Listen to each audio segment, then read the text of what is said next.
ഫെയ്ത്തിൻ്റെ പുതിയൊരു വീഡിയോയിലേക്ക് എല്ലാവർക്കും സ്വാഗതം. ഇന്നൊരു ടെക് വീഡിയോ ആയിട്ടാണ് നിങ്ങളുടെ മുമ്പിലേക്ക് വന്നിരിക്കുന്നത്. ഇന്ന് നമ്മൾ നോക്കാൻ പോകുന്നത് ഒരു വർക്ക് ചെയ്യാത്ത UPSൻ്റെ ബാറ്ററി പ്രോബ്ലം ആയിട്ടുള്ള UPS ആണ്. അപ്പോൾ അതിൻ്റെ ബാറ്ററി എങ്ങനെ റീപ്ലേസ് ചെയ്യാം എന്നുള്ളതാണ്. ബാറ്ററി കംപ്ലൈൻ്റ് ആണോ ഇല്ലെങ്കിൽ ചെക്ക് ചെയ്യേണ്ട വിധം എല്ലാം ഞാൻ കാണിക്കാൻ പോകുന്നത്. അപ്പോൾ നമുക്ക് വീഡിയോയിലേക്ക് നോക്കാം.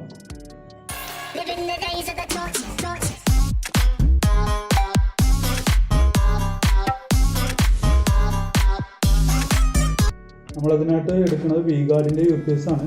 ആദ്യമേ തന്നെ നമ്മൾ UPS പിടിച്ച് വെച്ചിട്ട് ഇത് സ്ക്രൂ അഴിക്കുന്നതാണ്.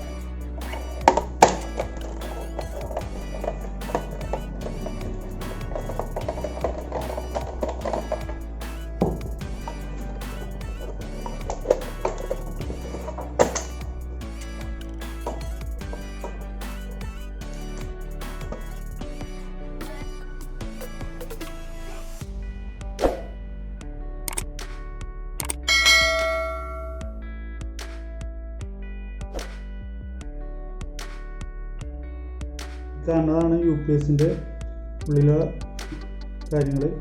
നമ്മളിപ്പോൾ ബാറ്ററി ആണോ ഇതിൻ്റെ പോയിരിക്കുന്നത്, ഓണാവാത്ത UPSൻ്റെ ഒരു 50% ബാറ്ററി ആയിരിക്കും കംപ്ലൈൻറ്റ്. അപ്പോൾ നമ്മൾ ബാറ്ററി ആണോ എന്ന് അറിയാൻ വേണ്ടി ആദ്യമേ ഇതിൻ്റെ കണക്ഷൻ ബാറ്ററിയിലേക്കുള്ളത് പിടിക്കുന്നതാണ്.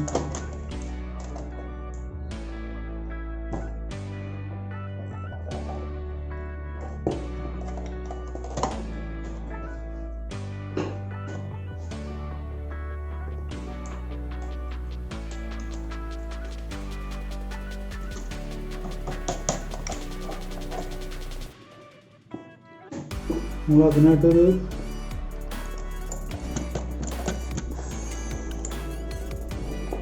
ബാറ്ററി ആണെന്ന് അറിയാൻ വേണ്ടി നമുക്ക് ഇതൊന്ന് സ്പാർക്ക് ചെയ്ത് നോക്കി അറിയാൻ പറ്റും. ഉണ്ടോ, ഇതിപ്പോൾ ഒന്നും വർക്ക് ചെയ്യല്ല.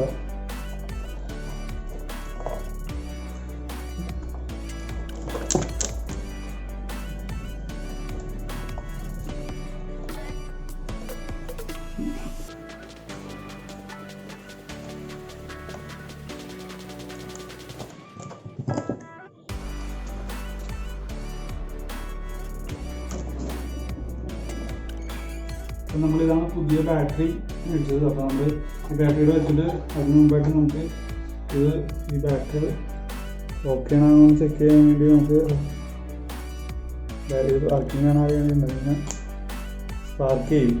ബാറ്ററി ചാർജ് ഉണ്ടെങ്കിൽ ഇങ്ങനെ സ്പാർക്ക് ചെയ്യും. ഇങ്ങനൊരു ഓപ്ഷനാണ്. അപ്പോൾ നമ്മളിത് ഓക്കെയാണ് ബാറ്ററി. നേരെ ഇത്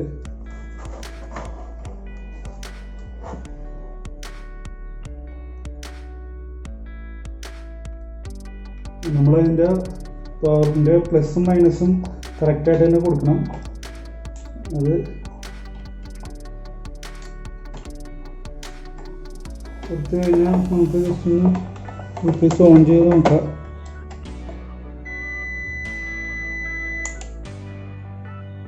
ഇപ്പോൾ UPS വർക്കിംഗ് ആണ്. അപ്പോൾ ബാറ്ററി പ്രോബ്ലം ഉള്ള UPS ഇനി സിമ്പിളായിട്ട് നമുക്ക് തന്നെ മാറ്റാവുന്നേ ഉള്ളൂ.